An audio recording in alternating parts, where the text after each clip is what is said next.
Papa mummy के लिए best gift कारवा मिनी। बाबू रुको रुको। क्या? ये क्या चीज का पेड़ है? हाँ, इसमें मटका क्यों लटका है? बाबू ये ताड़ का पेड़ है और इससे ताड़ी निकलता है, पियोगी क्या? ताड़ी? ये ताड़ी क्या होता है? ताड़ का जूस। रुको आज तुमको पिला ही देते हैं।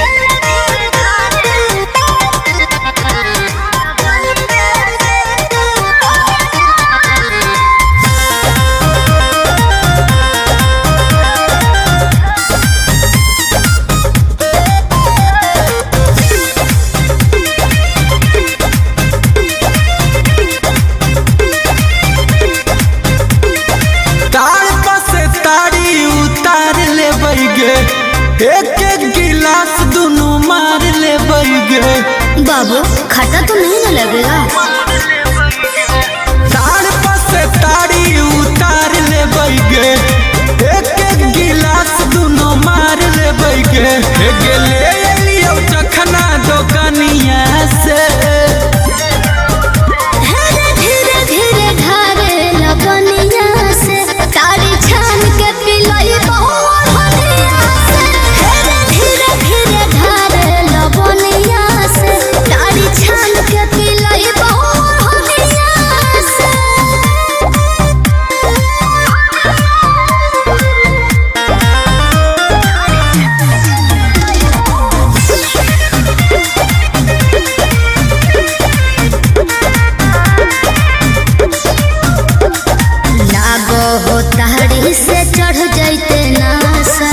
घर जैते जहिते बिगड़ जैते दासा। हरे मरी बदन का नाता लैला दो है ताड़ी से पगली। अच्छा? लगता तो छोड़ दे गाड़ी से पगली। दाग लगता तो धोली है सबुनिया से। धीरे धीरे ढारे लगनिया से ताड़ी छान के पिलाई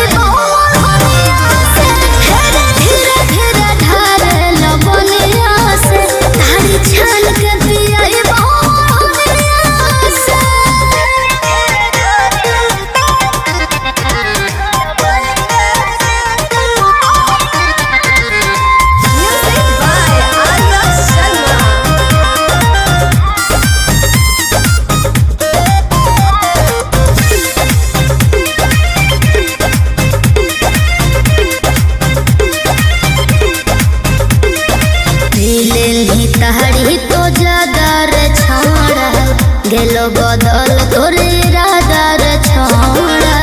डार्लिंग लिसन टू मी। कहला पे तोरा तो बर जइतो खिस गे। मनता करो है कि ले लियो किस गे।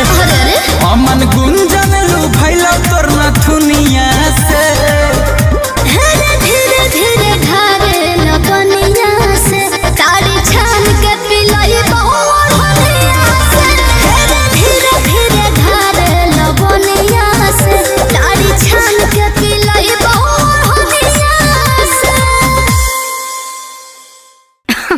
अरे पूरा इंडिया हिली बाबू, खाली तू देखत जा।